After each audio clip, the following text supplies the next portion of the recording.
European Parliament election, how the system works and why it matters. Every 5 years EU citizens choose who represents them in the European Parliament, the directly elected institution that defends their interests in the EU decision-making process.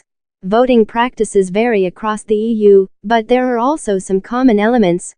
Here is a brief overview of how members of the European Parliament get elected. The allocation of seats is laid down in the European treaties. It takes into account the size of the population of each country, with smaller countries getting more seats than strict proportionality would imply. Currently, the number of MEPs ranges from 6 for Malta, Luxembourg, and Cyprus, to 96 for Germany. Electoral system. The rules say that some form of proportional representation should be used when electing MEPs. This system ensures that if a party gets 20% of the votes, it will also win roughly 20% of the contested seats, so both larger and smaller political parties have the chance to send representatives to the European Parliament.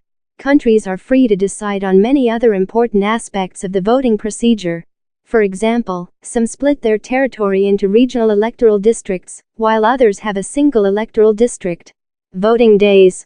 Countries in the EU have different voting traditions, and each one may decide on the exact election day within a 4-day span, from Thursday to Sunday.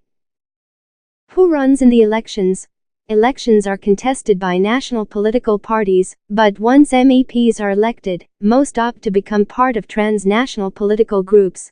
Most national parties are affiliated to a European-wide political party, so one of the big questions on election night is which of these European groupings will exert greater influence in the next legislative term, having a say on who will top the Commission. In the 2014 elections, main European political parties nominated for the first time their candidates for a president of the European Commission, the executive arm of the EU. The candidate of the European People's Party went on to get the Commission President post, after obtaining the approval of a majority in the new Parliament. Thus, by voting in the European elections, citizens not only had a say on who would be in charge of proposing and running EU policies. European political parties are expected to propose their top candidates for the elections as well. The last European elections in 2014 were the largest transnational elections ever held at the same time. This time the stakes are even higher. By voting, you help decide what kind of Europe we have in the years to come.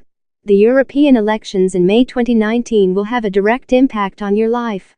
They will decide how Europe will act in the coming years to address your concerns about jobs, business, security, migration and climate change. Because Europe belongs to all of us, we should all take these decisions together. So it's not only important that you vote, but also your family, friends, neighbors, and colleagues. When everybody votes, everybody wins. Subscribe and press the bell icon to get more videos every day.